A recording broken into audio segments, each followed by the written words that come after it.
आप सबको मेरा प्रणाम। इस वीडियो को अंत तक ज़रूर सुने। अगर वो आपको पसंद आए तो उसको लाइक और सब्सक्राइब ज़रूर कीजिए। यह वीडियो मैंने कौन सी तिथि किस देवता को समर्पित है और कौन सी तिथि में किसकी पूजा करनी चाहिए और कैसे, उस पर बनाई है। तो चलो शुरू करते हैं। एक मास के 15 दिन में 15 दिन शुक्ल पक्ष के होते हैं, जबकि 15 दिन कृष्ण पक्ष के होते हैं।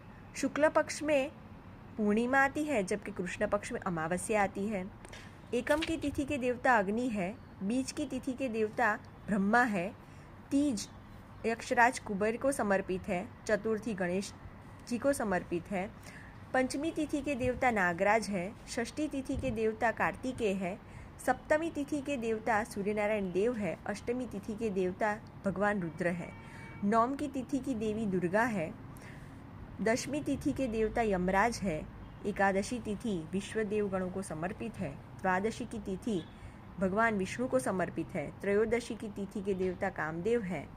चतुर्दशी तिथि के देवता भगवान शंकर है। पूर्णिमा चंद्र को समर्पित है, जबकि अमावस्या पितृओं को समर्पित है। अब कैसे उनकी पूजा करें। एकम की तिथि में अग्नि देवता की पूजा करके अमृत रूपी घी से हवन करने से समस्त धान्य और अपरिमित धन की प्राप्ति होती है। द्वितीया को ब्रह्मा की पूजा करके ब्रह्मचारी ब्राह्मण को भोजन कराने से मनुष्य सभी विद्याओं में पारंगत हो जाता है। तृतीया तिथि में धन के स्वामी कुबेर का पूजन करने से मनुष्य निश्चित ही विपुल धनवान बन जाता है तथा क्रय विक्रय आदि व्यापारिक व्यवहार में उसे अत्यधिक लाभ होता है। चतुर्थी तिथि में भगवान गणेश का पूजन करना चाहिए, इससे सभी विघ्नों का नाश होता है, उसमें संदेह नहीं है। पंचमी तिथि में नागों की पूजा करने से विष का भय नहीं रहता, स्त्री और पुत्र प्राप्त होते हैं और श्रेष्ठ लक्ष्मी भी प्राप्त होती है। षष्ठी तिथि में कार्तिकेय की पूजा करने से मनुष्य श्रेष्ठ, मेधावी, रूप संपन्न, दीर्घायु, कीर्ति को बढ़ाने वाला हो जाता है। सप्तमी तिथि को चित्रभानु नाम वाले भगवान सूर्यनारायण का पूजन करना चाहिए, ये सबके स्वामी एवं रक्षक हैं। अष्टमी तिथि को वृषभ से सुशोभित भगवान सदाशिव की पूजा करनी चाहिए, वे प्रचुर ज्ञान तथा अत्यधिक कांति प्रदान करते हैं। भगवान शंकर मृत्यु हरण करने वाले, ज्ञान देने वाले और बंधन मुक्त करने वाले हैं। नवमी तिथि में दुर्गा की पूजा करके मनुष्य इच्छापूर्वक संसार सागर को पार कर लेता है तथा संग्राम और लोक व्यवहार में वह सदा विजय प्राप्त करता है। दशमी तिथि को यम की पूजा करनी चाहिए, वे निश्चय ही सभी रोगों को नष्ट करने वाले और नरक तथा मृत्यु से मानव का उद्धार करने वाले हैं।